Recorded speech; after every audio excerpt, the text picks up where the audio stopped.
I've been trying to make a video for chaining for a while. This will just be a real quick one. I turned over to the HD Remix because it's a little bit more controllable atmosphere. It might be a little bit more breakers, and it won't be 100% faithful or true to the mobile version, but I still try to get the same goals whenever I chain. I try to do these things, and if I happen to get the breakers, then these are always my ideal setups that I like to try to achieve. So I'll try to explain things as I'm going through. I really do. There's a lot I'd like to add, and as I've tried to do this before, I realize how much I can ramble. So I really try to make it to the meat and potatoes as best as I can. Feel free to try to add anything or suggest that I add anything that that you'd like. So I'll try this out here.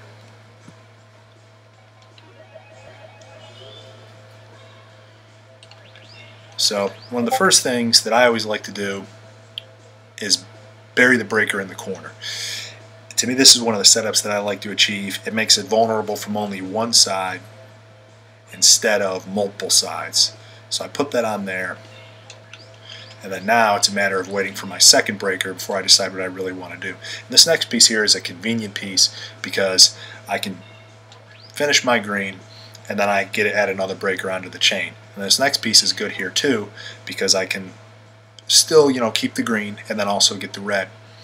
Now, you just got to be careful because this seems like a logical move. Obviously, you crack that red when you're trying to go fast. Sometimes you make that mistake. So now I have another red breaker. Ideally, I'd like it if it was blue or something like that. But so now, what I also like to do is I like to put this next to. I mean, you could go on top of, but I like this move here too. And this move, either one, I like this here because I could then work towards getting to the yellow.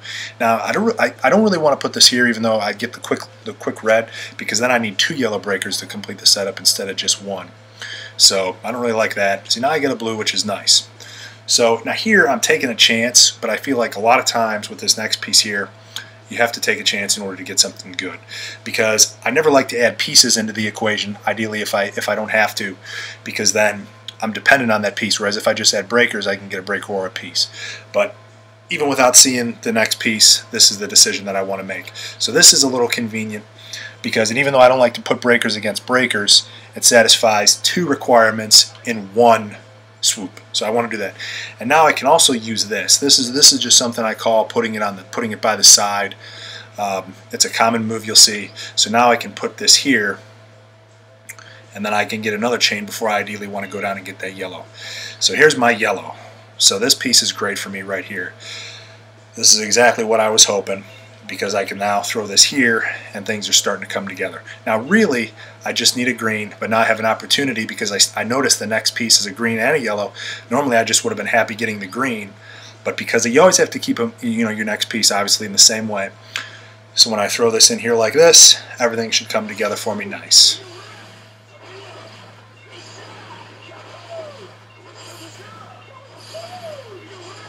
And now obviously that isn't something that you could hope to every time. That was some pretty opportunistic pieces there, and I know that Joe is playing now will look at that and just drooling because they wish. They'd say, oh, if I got those breakers I could have had a 2500 chain, or whatever it would be. But there's just a lot of factors. When someone's breaking on you, it's different when things are going, and obviously that was half speed. You'd have to be, or even less than half, but I mean you'd have to be moving pretty quick to in order to have something. So I'm going to try another example here. So I start it in the same way. I throw that down in there, and again I get pretty lucky pieces here. And now here's something that I do that I'll basically just call flipping, my ignition piece. Whereas before I wanted to get to the blue to get to the green, I plan on getting to the red. Now because this happens, it lines up just perfectly. Now I want to break the green to get to the blue to get to the green. And this piece next here is really a dream piece too, because I throw this down here, it satisfies 2 requirements for me, and then it gets the bottom red, and also now I got my green where I get that goal of 1 away.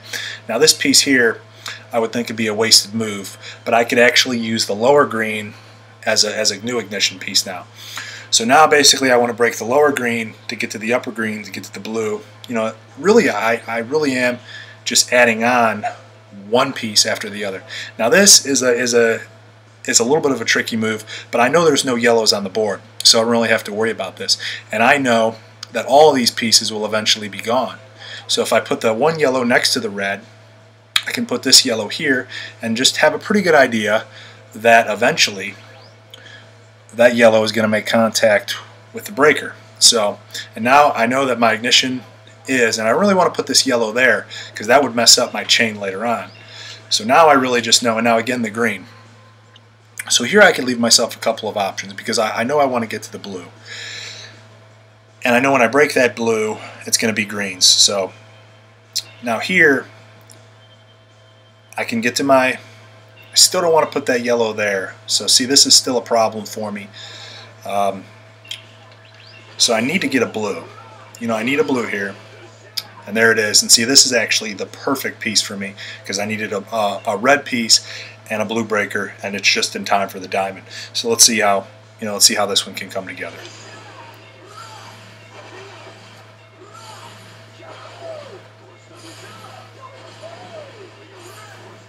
Okay. So that one there was somewhat similar to my other chain, just with a little bit of twist, but you can kind of see how I almost always start with burning 2 to 3 breakers in the corners or burying them, and then trying to add on a little bit of a modified stack to add on some numbers.